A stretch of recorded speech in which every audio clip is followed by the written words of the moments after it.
So, hey, Jeremy, how's it going, man? I'm super excited to have you on the podcast, man. Good, man. Thank you for having me. I'm excited. Yeah. Tell us a bit about, your journey in trades. And I want a full disclosure here. Jeremy's in HVAC. I have 40 years in HVAC. So we're going to really try not to go off in the weeds like us contractors can do from time to time. But anyway, Jeremy's with Impact Mechanical, and he's a business owner, CEO, and he's got a lot of really cool stuff going on. What caught my attention was his unique twist on how he's trying to attract labor to his company. And but anyway, before we get into that, share with the audience like what your journey's been, Jeremy. So my name's Jeremy Melton. I've been doing this for about 22 years now. I guess it was 2004. I graduated high school, and I went to work for a large company out of Atlanta called McKinney's Incorporated. I went to work as a plumber to begin with. I did about 2 years in tenant plumbing, installing plumbing. And then I went into doing some service plumbing, okay? And so, running cables and augers and cleaning up the poo-poo pipe. But I said to myself, okay, this one might not be for me. And so I went into the project side of the service department, retrofit side. And I did some plumbing projects, and I kind of transitioned over to doing some piping and welding. And so I did that for a little while. I guess it was about 10 years where I was on the service truck running around. And then I went to do some larger projects. I went into the construction department, ran some big jobs, big construction projects, did a little bit of that. And then I went back to my service truck. And I started I would call it my leadership journey. I'm about 25 years old. When I started leading construction projects, I was responsible for more than just me. And so that also was in line with when I had children and when I got married and all those sorts of things. So from a very young man, I was in the trades. And I was a welder, certified welder. Everything I did, I feel like I did it well. And so grew through the trades into leadership, began to study leadership, began to lead people, always liked to do what people said couldn't be done, all those sort of things. And so I went to construction, did that for a while, and then went back to my service truck. And then I started some management type stuff, coordination, project coordinator, service superintendent, doing different things. And then I later on took a job as a shop manager or a shop foreman, and that rolled into a shop superintendent and then a shop general superintendent. And so that continued to grow in my career. And then I lost my father in 2020 when COVID struck out. And when my daddy died, I decided that I wanted to do something different, something with more of an impact. And so my father passing gave me a hydro boost of desire to change the world that we lived in. I realized the brevity of life.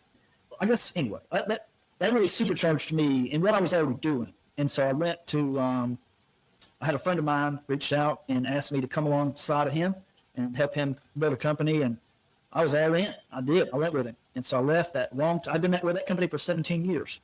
I left that company, went to work for another company, and I did about 30 years with him and helped him grow his company, and just got stagnant in the road that I was in for him.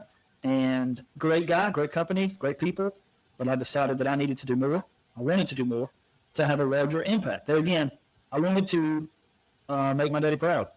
I wanted to make an impact on the road that I have left. I'm about to be 30 years old. And so typically average lifespan for a human man on the planet Earth is about 75 years now, I think. And so I figured, well, man, I'm halfway through. And if I spent the first half of my life on me and what I wanted, by golly, I'm going to give back the second half. And so I started realizing the value of time. And I said, if I'm either going to do it or I'm not, and if I want to do it, it's time. And so I started Impact Service Group. And I named it after what I was doing, trying to make an impact. Yeah, exactly. So that's a great story, man. Yeah, that's wow. it. So what's the landscape now for up and coming technicians that may be kind of following in your track? And you have a really unique perspective because you're a business owner and you went through this whole arc of your journey and you're experiencing the challenges of being, a business owner. What's the landscape like now as far as specifically around the labor market and having to deal with the tale as old as time in mechanical services, especially trying to find the right people, And then B, once you find the right people and you make additional investments in them to incentivize them to stick with you. And that's something I really want to hear about from you. Yeah. So it's funny because that's also part of the reason this company was born. And I'll tell you, and it's not to anything wrong with the company that I was with, but every contractor out there, if you talk to any contractor in the United States, right, there's this big gap in skilled trades. And there's nobody there to do the job. And so when I was at that previous company, I was a sales guy, right? And so I'm out. I've been through the trade. I went through all this, and I've done just about everything that you can do as a trades worker. I literally have done, I'm not boasting because I don't want to talk about me, but I have done everything from piping and welding and plumbing to all different types of piping, all different types of refrigeration, at least installs. I've done a lot of everything. And so I'm sure there's stuff I haven't done, but for the most part, I've done a lot of stuff. Anyway, and then I was selling. I was looking at operating shops and fabrication and all that, and then I went into sales. And for the last 4 years of my life, or the 4 years of my previous job, I was a sales guy, right, where I'm out selling work. So I go out and I have a unique ability to sell work, right? So I go in and sell the work and make people feel good about what they're doing and sell the work. Then, guess what? Operations has to get it done. Operations comes back to me. They're like, man, we ain't got no help. And so we're having to get all creative. Everybody has this problem. Nobody can fill the labor gap. And so me, being the person that I am, I told you earlier, I like when people say it can't be done. I'm thinking, well, if I was the operations manager, I would be hiring people. I don't understand. And so what's the matter with you people? Yeah, what's wrong with you people? Guess what? As the CEO of my company, now I get to see what those challenges are. And I believe that my approach to focus on leadership aid in my ability to attract good people. Now, will it happen overnight? Probably not. I'm going to have to prove myself. But at least that's my mission. My mission is to make a place so attractive to be, and that I don't have to fight for labor, that I have a list of people that want to come work here. And I believe that is attainable. And so the question is it going to happen, right? And so, in fact, I told a friend of mine the other day, I won't name any names, that everything is falling into place for Impact Service Group, and all the rest, the ingredients are here, okay, today. And now we're going to find out if it will work. And so I'll tell you this. I've been to a couple of interviews with technicians that are content where they are.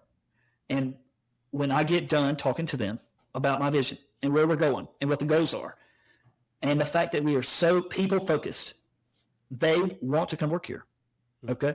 And obviously, we started in April the 7th. So you look at it's only September. I started out with 4 other men. I brought them, led them, and we started, and we have since then doubled in size. I have 8 technicians, 8 people in these polos in uniform working on a W-2 today. And so in 5 months. And I'm going to interview another one at 6:00 tonight. So, we're going to see what works and what doesn't, and we'll know. And look, if this thing works, then everybody can change the model and follow suit. Yeah, it's really interesting. I was interviewing somebody at Hoffman. I know his first name's Michael. I can't remember what his last name is now, but he's a operations manager. Hoffman Mechanical Contracting, big operation. Yeah, Hoffman Brothers, that's what it is. And we were having a conversation about, what motivates workers to stick around. And one of the things that he brought up, and I'm in total agreement with, is the easy figure is they need to make more money. However, he's done a lot of exit interviewing, and he's found out that, and even interviewing with people that have worked with him for a while, he's finding out that, and I found out the same thing when I was contracting, is that money is a factor, but it's not the reason why people are going to jump. And, I think really, especially nowadays, because I think people, especially at work, with these machines running our lives now, I think there's a big value to personal connection. And that goes for the employer-employee relationship. If Mhm. I can totally see, like, if I was working for you and I could see your passion and your sincerity, and, I can see how workers would say, there's something about this. And I know I could probably make a couple of dollars an hour more at, whoever down the road, but, I'm Mhm. just stick around and see what the heck happens here. Right. Yeah. Especially because they're coming in at the ground floor. Yeah. So it's all about growth and opportunity. People will jump for money, but not very seldom. And I'll tell you why. So when I was at that long-term company, I've been there 17 years, and I had this guy coming to me, a good friend of mine. He started a company, and he kept coming to me year after year. And he would say, I'd see him on the square, Halloween or whatever. And he'd say, hey, man, when you come to work, I'll pay you this, I'll pay you that. First of all, the number was never high enough. Okay. But besides that, I was content. I was happy. I was glad to be where I was. I had a tribe of people that I had been with for a long time. I didn't want change. I didn't want change until my father died. And that spurred a different train of thought for me. And someone that's never lost their dad doesn't really know that train of thought, doesn't understand it. And in the season of life that I was in, it was specifically for me, it impacted me more. But people don't like change by nature. And so you have to really, really you have to really have a place for them to go and a reason for them to be there. And when you can change someone's life, and this is what I tell everybody, and listen, it's not just a cliche. It's not just a saying. It's not just something that I say. And my guys will tell you it is actually a part of the fabric of this company where we put the people first, okay, and over everything. And so, I do a podcast every other Sunday for myself on leadership, okay? And so I'm reading and studying and learning myself all the time about leadership and how to be a better leader. And I tell my guys, my goal is to be the greatest leader that you've ever met, okay? Now, you might say, well, Donald Trump's a great leader, or Elon Musk is but you guys haven't ever met them, so I don't have to be that good. But so my goal is to be the greatest leader that they ever meet personally. And that's my goal every single day. And anyway, that's probably what I love to do. So in your leadership endeavors for your team, like what are the things you're working on right now, Jeremy? Like top one or two initiatives that you're trying to move forward within your organization to put forth this leadership concept you're talking about. What's the low-hanging fruit you're going after? Well, so to be honest, currently our goal is to acquire customers. Okay. So, if I was running a leadership company, I would probably be able to answer that relatively quickly. But today we're trying to acquire customers. I've got some really good people. We're trying to acquire customers and good people. What I want most of all, and that's the other thing about leadership, right? Leadership takes time to build.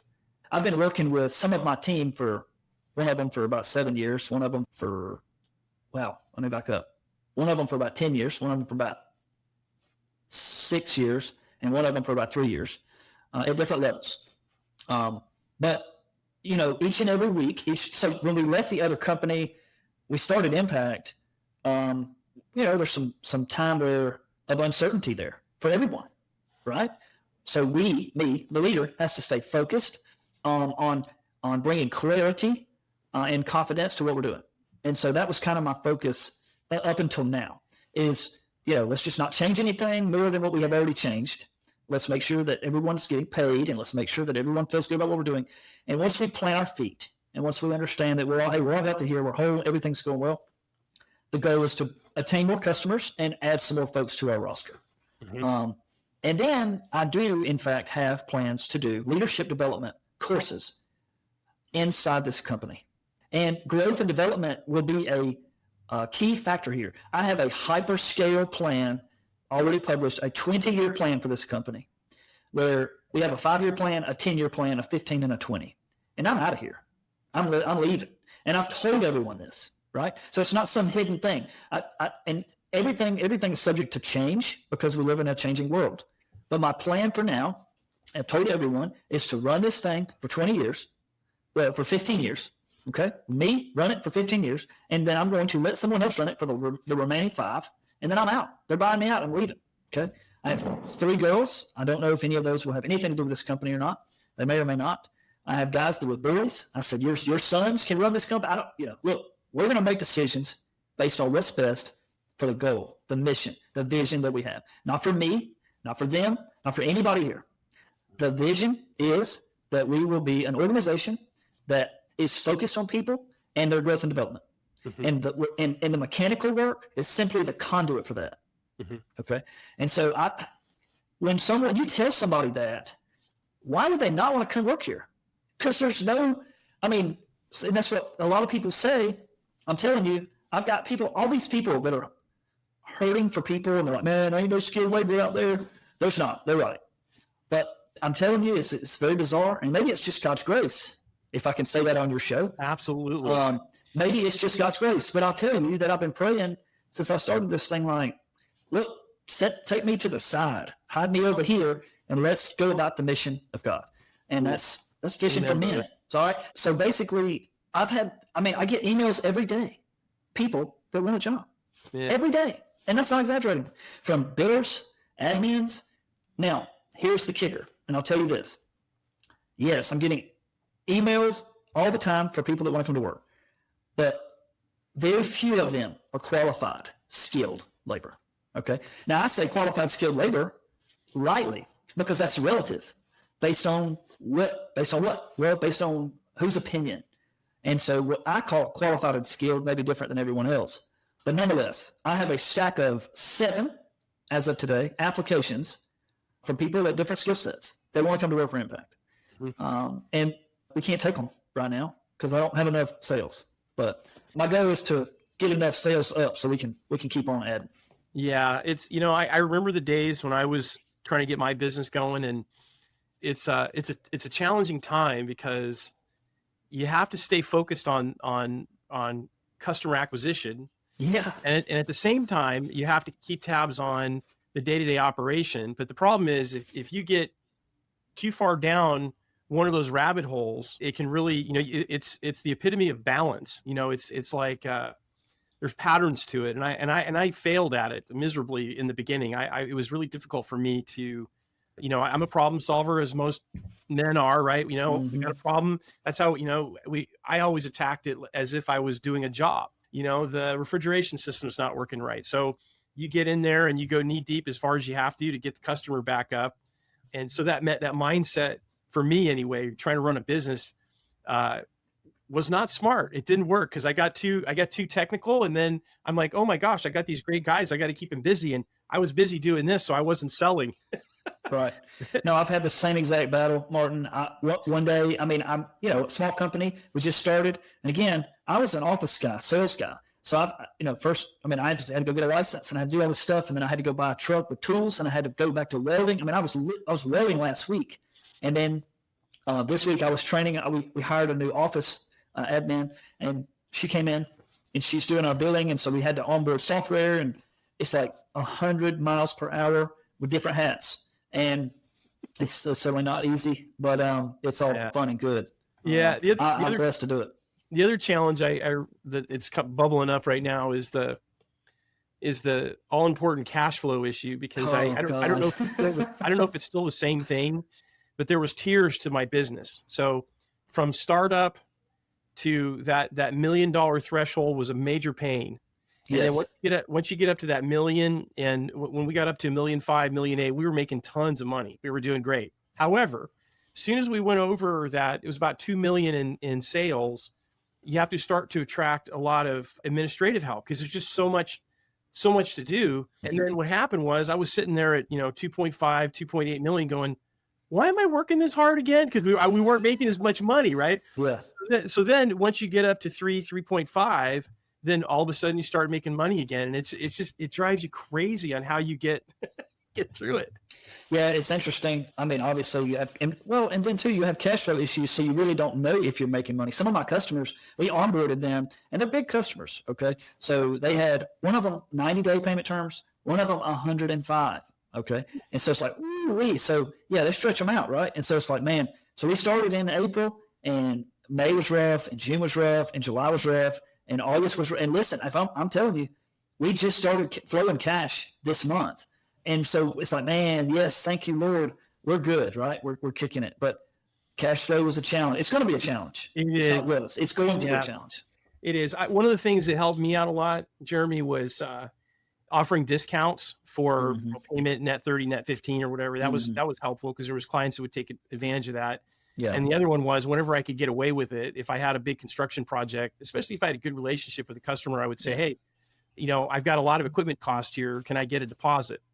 And I'd say 50% of the time, they hem and hawed about it a little bit, but I'd get a good amount of change up front. Yeah. And that was huge help to us. Huge. Yeah. No doubt. No doubt. But yeah, I appreciate the insight, but there's a lot to do. And again, I'm signed up for it. Oh man. Make the burden bigger. That's right. So. That's right.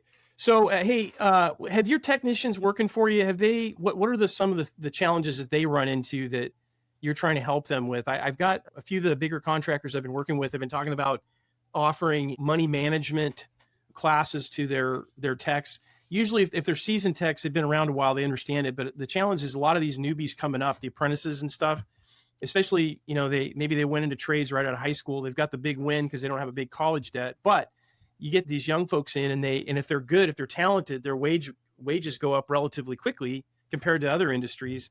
And next thing they find out, well, they got a new bass boat, and they buy a couple jet skis to pull behind the bass boat. And the next thing they're wondering, where'd my money go? Sounds like me. That's what I do. Okay. Yeah. When I was growing up, yeah, we got a new boat, a new truck, new tires, new wheel, whatever, man. Yeah, absolutely. And I got two young boys working for me right now, and they're straight out of high school, 19 years old. And the first thing he said, man, I got me a paycheck. I'm going to buy me a new car. And I thought, oh, no. No, don't do that. So I haven't really thought about myself teaching that here at Impact, but that's certainly a great idea. Yeah, I'm working on some ideas around that to offer some free basic stuff. I'm not turning these guys into stockbrokers. I'm turning them into just teaching how to do a budget. And half the time they're like, whatever. But if you get through to half of them and they're like, wow, all I got to do is budget my money a little bit. And because you can be a millionaire pretty darn easily working in trades. And nobody talks about that, Jeremy. Nobody does. Yeah. Yeah. And see, a lot of people, even today, I think, and I say that I just started Impact Service Crew. I didn't start it for the money. I was making a ton of money as a sales guy. And so you don't have to, I tell people all the time, you don't have to own a company. Look, the CEO of a company is not the place to be, because it's just not. Like the burden is big, and nobody really understands that. But I do understand that, because, even the guy that I used to work for, all he ever did was work. And I tell everybody, I'm an entrepreneur at heart, always have been. But I didn't just want to go and start this company for financial reasons, okay? Because I could have made the money that I was making as a sales guy and invested it properly and retired a whole lot faster, okay? It's an act of love, man. It's an act of love. It is. And I tell everybody, without all the risk, And so I risked, by doing what I did, everything, my whole entire life, the first half of my life, in order to do this. And I took a gamble. And luckily, I have a good God that blessed us, and it's working. And so he gets all the credit, okay? But at the end of the day, I'm simply a steward of what God has given me. Yep. And I tell everybody, you don't have to be a CEO. You don't have to be a business owner to make a killing and to be rich and wealthy.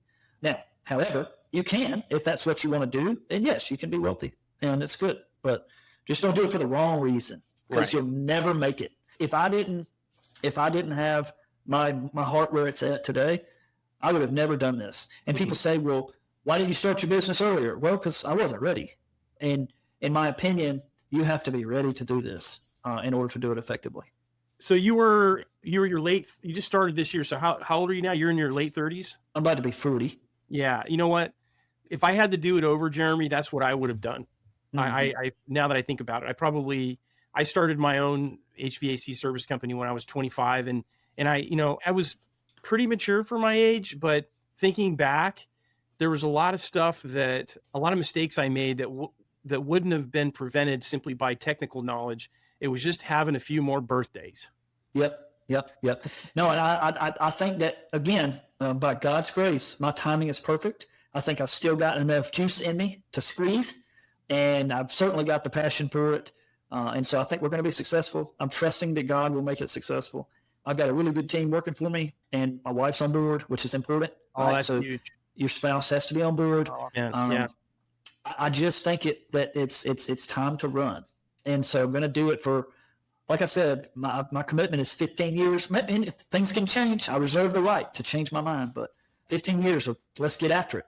And then I'm going to let someone else do it. So the last 5 years, I'm going to have some oversight, some overwatch, and I'll back out of this thing.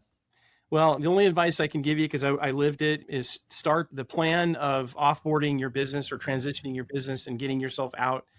Everybody I've talked to that's done it, it's taken about twice as long as they thought. And that happened to me too. I thought it was going to I thought it was going to be pretty easy, and I think you're going about it right. The trick is that, yes, you have to be the face of the company. Yes, you have to be the decision maker, the decider.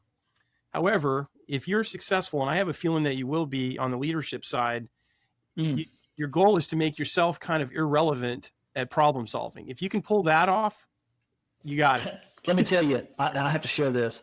Again, this is part of who I am inside, but I have a group of guys that I've been leading and mentoring that for the last several years, and they're here now. And I tell you, I act like an employee here. Okay.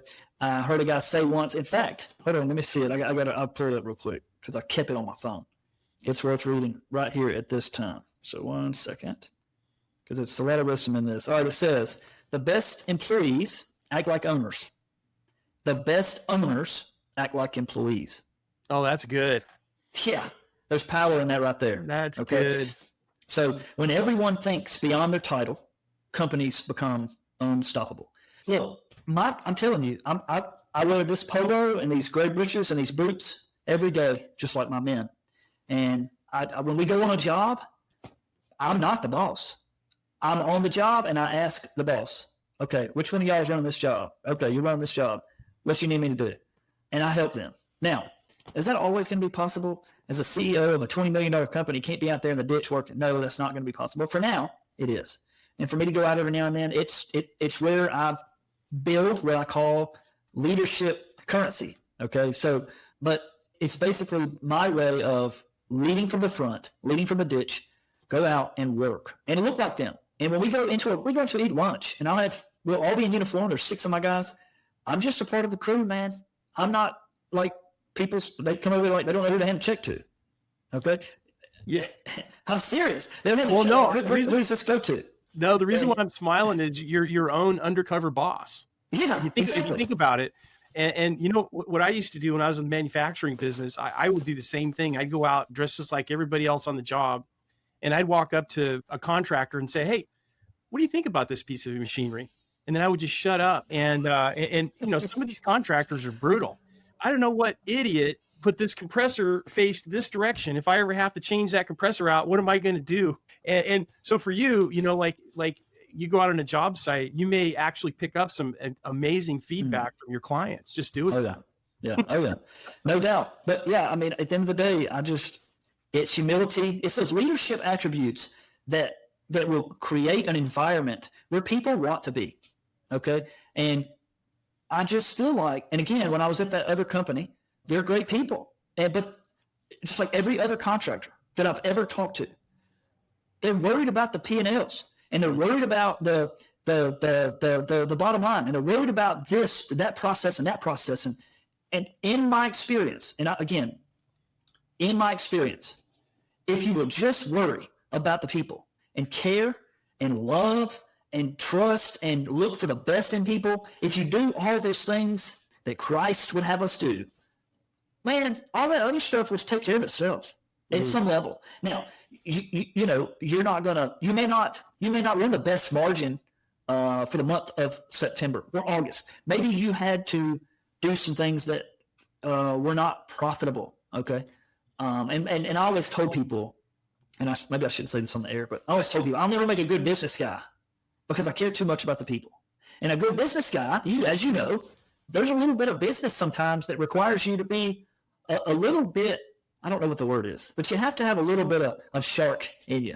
Okay. And so I try to have some of that sometimes, but a lot of times I'm just fooling myself. I'm soft at the end of the day, and I love people, and I want people to love being here. And so my goal is to, hey, that's going to work. And if it doesn't work, then God didn't bless it, and it's all good. But anyway, doing the right thing always pays dividends. It always does. In the end, it's a long game.